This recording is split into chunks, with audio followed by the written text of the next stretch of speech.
Today, I'm going to talk to you guys about how functional overreaching, a principle used in exercise prescription, is just like your favorite fighting video game. Usually in fighting games, you have a health bar and you've got your little power-up bar at the bottom. You cop a lot of hits and that power-up bar charges up and you can execute some freaking hectic move and just knock your opponent into the other screen.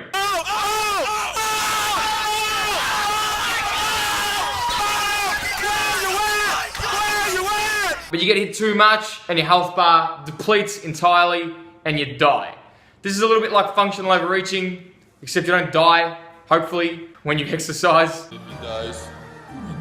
Your life bar in the video game is your capacity to recover, and your little power-up meter at the bottom is essentially how you're going to rebound and recuperate and get that muscle performance effect or that super compensation rebound effect, and then get that facilitation in performance. So I think it's important to go ahead and actually discuss what functional overreaching is. So functional overreaching, that's the biggest fly I've ever seen in my life.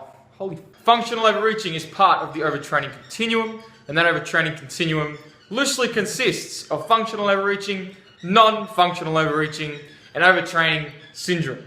Holy shit!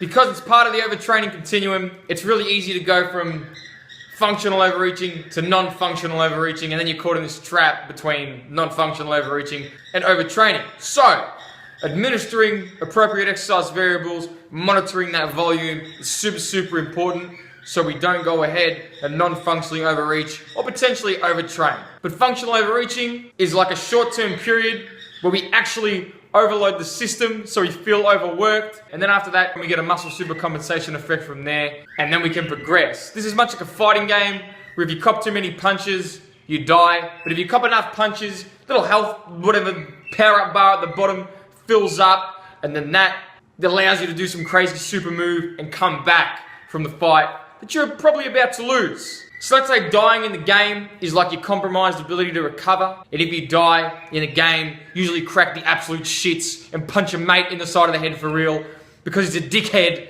So as I mentioned before, doing a short overreaching phase is probably good for performance, provided you've been training for over 1 year and you've done it before. But if you do it for too long and compromise your ability to recover too much, you're going to have a bunch of problems, like your endocrine system's going to mess up a little bit, and it might interfere with your sleep and a bunch of other physiological markers that determine if you've overreached non-functionally or functionally or whatever. But if you do this all properly and the training is not too stressful, but then it's stressful enough to induce functional overreaching, the more you do this, the better your physiology gets at coping with the large amounts of volume, and it gets better at coping with these functional overreaching phases. But this doesn't mean that like more is better and you go ahead and just beat yourself into a bloody pulp. It means that you have to monitor your training volume appropriately and understand that the amount of volume you can recover from is individual to you and all the other stresses in life that you need to deal with. This is why a lot of experts put a limit on the amount of tonnage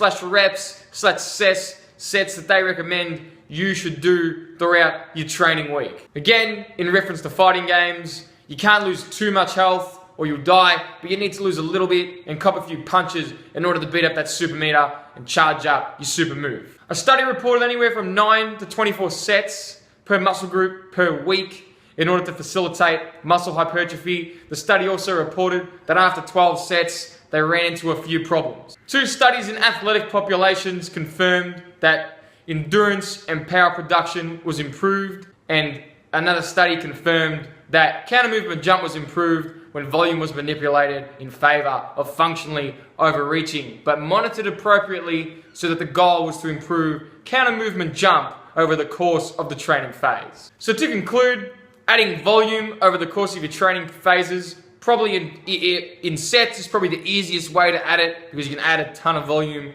with just 1 set of training, is going to induce functional overreaching, and that functional overreaching is going to beat you up. And this is much like a fighting video game where your health bar gets depleted simultaneously whilst your power bar gets increased, and then you can punch the holy hell out of your friends. Just like training though, where the goal is to functionally overreach, you do need to beat yourself up a little bit, add enough sets that you functionally overreach a little bit for a short amount of time and then get a rebound effect. However, as stated previously, you really need to monitor that training volume appropriately. Hope you guys like this video and understand a little bit more about functionally overreaching. If you liked it, leave a comment below, or whatever people do on the YouTubes or the Facebook videos. I don't know. Tell me more about some fighting games that you like playing. Speak to you next time.